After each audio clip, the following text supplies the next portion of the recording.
क्या पृथ्वीराज सुकुमारन गरुड़ा का बेटा है? वेल, अगर आप ये जानने आए हो कि क्या डायनासोर मॉन्स्टर से कनेक्टेड है, आई मीन क्या सालार मूवी किसी भी तरह केजीएफ के यूनिवर्स से कनेक्टेड है, तो हाँ, कनेक्टेड है।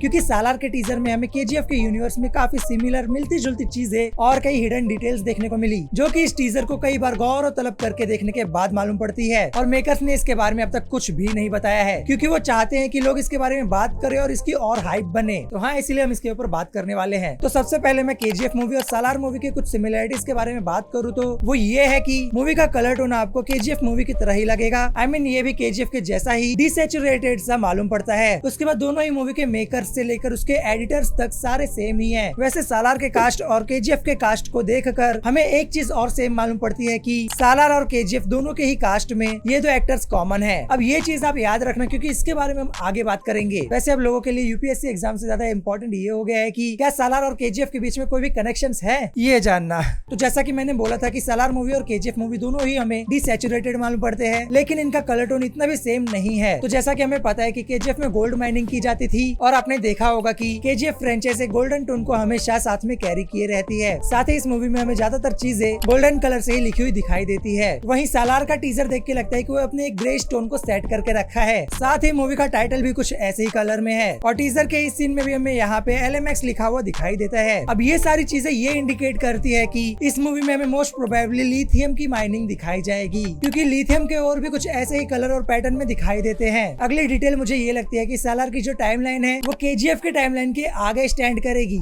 जो कि है कहीं 2018 के बाद की। बट मैं नहीं चाहता कि ऐसा हो, क्योंकि अगर ऐसा हुआ तो शायद हमें रॉकी भाई इस मूवी में देखने को ना मिले, अनलेस एंड अनटिल वो यहाँ पे बच गए हो। और केजीएफ चैप्टर 3 में हमें रॉकी भाई जो कि 3 साल गायब थे और जो उसने फॉरेन में भसड़ मचाया है वो दिखाया जाएगा। अब मैं ये इसलिए बोल रहा हूँ कि मूवी 2018 के टाइमलाइन के आगे सेट होगी, क्योंकि हमें यहाँ ऐसी हाई-फाई गन्स, टैंक्स और प्राइवेट आर्मी दिखाई गई है। और अगर ऐसा है तो ये वाली थियरी सेंस बनाती है कि सालार ही फरमान है, सॉरी फरमान ही सालार है, क्योंकि हमें फरमान को केजीएफ में ना मरते हुए दिखाया गया और ना ही उसकी डेड बॉडी। और तो और जैसा कि मैंने थोड़े टाइम पहले बताया था कि 2 एक्टर्स केजीएफ के कास्ट में है, और वही सेम दोनों एक्टर्स हमें सालार के कास्ट में देखने को मिले, जो कि केजीएफ में फरमान और फातिमा का रोल प्ले किए हैं, यानी कि माँ बेटे का। और उनका भी सालार के कास्ट में जिक्र किया गया है। जहाँ सारांश शक्ति को बस एक एक्टर बताया है, वहीं ईश्वर राव को सालार की माँ बताया गया है, जो कि केजीएफ में भी फरमान की माँ थी। अब ऐसा हो सकता है कि इन्हें सालार में कोई फ्लैशबैक वाला सीन दिखाने के लिए रखा गया हो कि कैसे वो अंधेरा से बच के निकला।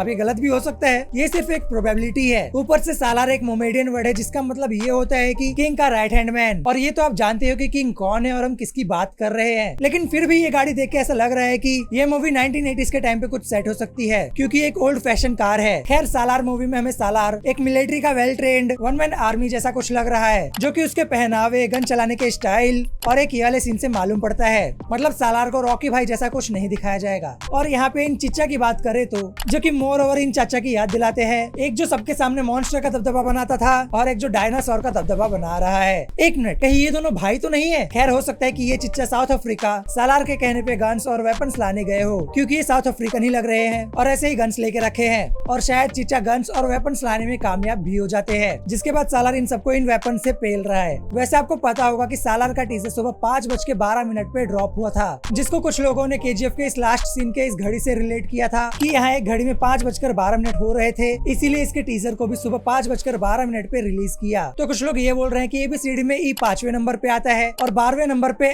L आता है, जिसका मतलब है अल्डोराडो। अब ये तो आप जानते ही होंगे कि अल्डोराडो कौन सी जगह है। अब इन दोनों में मुझे सेकंड वाली थियोरी ज्यादा सही लग रही है, क्योंकि पहली वाली के मुताबिक यहाँ पे 5:12 नहीं 5:2 या फिर 3 हो रहा है। तो सालार के टीजर में हमें पृथ्वीराज सुकुमारन को भी दिखाया जाता है, जिन्होंने अपने सर पे सेम वैसे ही काले कलर का टीका लगाया है, जैसा केजीएफ चैप्टर 1 में गरुड़ा लगाया करता था। अगर आप देखोगे तो दोनों सेम ही दिखते हैं। अब मैं ये पहले बोल सकता था कि पृथ्वीराज सुकुमारन शायद से गरुड़ा का बेटा हो सकता है, लेकिन मुझे इसके कास्ट से एक और चीज मालूम पड़ी कि मूवी में जगपति बाबू भी है, जिनका मूवी में नाम राजा मनार है, और पृथ्वीराज सुकुमारन का नाम वर्ध राजा मनार है। ये आप देख सकते हो। तो मोस्ट प्रोबेबली ये दोनों बाप बेटे हो सकते हैं, लेकिन है इनका गरुड़ा से कुछ ना कुछ कनेक्शन तो हो सकता है। और जैसा कि हमें पता चला कि मूवी एक से ज्यादा पार्ट में आएगी, जिसमें पार्ट 1 सीज फायर है, और सीज फायर का मतलब होता है कि 2 ग्रुप्स के बीच बीच में एक एग्रीमेंट के तहत फाइट रुकना। तो इस मूवी के कास्ट में जगपति बाबू और विजय सेतुपति दोनों का ही नाम शामिल है। और शायद आपको पता होगा कि ये साउथ में कैसे रोल्स प्ले करते हैं और सच में ये कमाल के एक्टर्स हैं। अब ऐसे ऐसे कैरेक्टर्स हैं मूवी में, तो मुझे ऐसा लगता है कि वरदराजा और सलार के बीच में लड़ाई रुकने के बाद में जगपति बाबू और विजय सेतुपति पृथ्वीराज सुकुमारन से भी ज्यादा बड़े थ्रेट्स हो सकते हैं।